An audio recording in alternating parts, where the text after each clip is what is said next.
Amazon is proud to be a sponsor and be a part of CTA's Innovation Policy Day. Thank you all for joining us for breakfast. Before we kick off the festivities, we're delighted to welcome Gary Shapiro, President and CEO of the Consumer Technology Association. Gary is a champion of tech innovation, and we're so grateful for his leadership and that he could be here this morning. And so with that, please help me welcome Gary Shapiro. Thank you. Thank you very much. Thank you. Thanks all for coming, and I guess this is going live from our bar with a special highly skilled bartender that could make drinks and can also do video.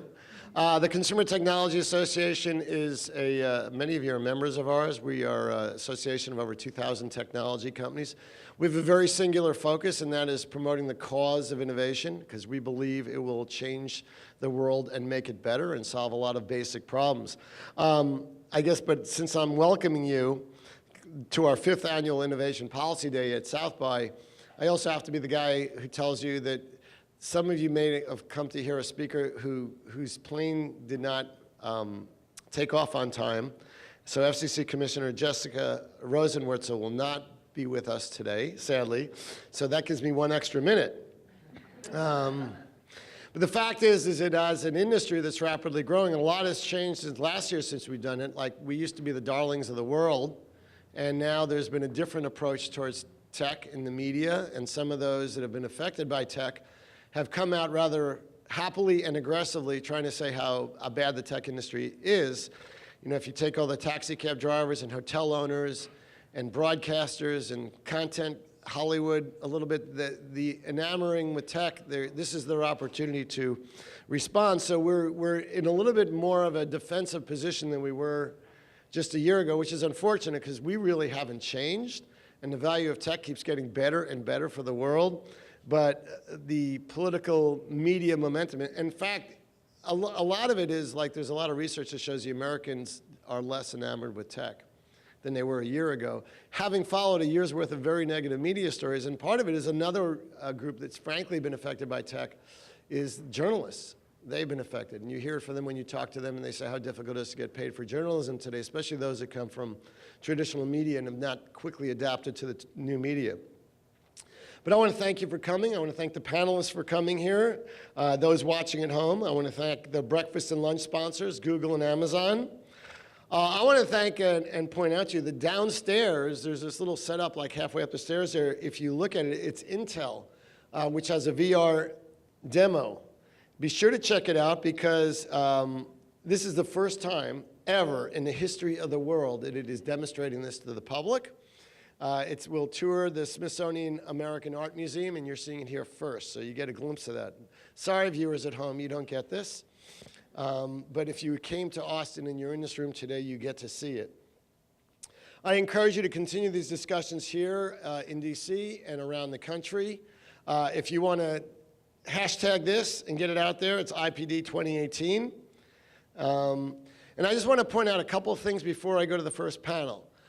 So we, as an association of over 2,000 tech companies, are focused on innovation. One of the things we do is we try to encourage governments literally around the world now to focus on good policies which favor innovation. And one of the ways we've done that is to recognize those that are doing things well. So for about 3 or 4 years in a row now, we've analyzed all 50 states on how innovation friendly they are by some very transparent criteria that you would probably agree with, hopefully, like broadband speeds, openness to new business models like Uber and Lyft and Airbnb and other home sharing services, and drones and self-driving vehicles.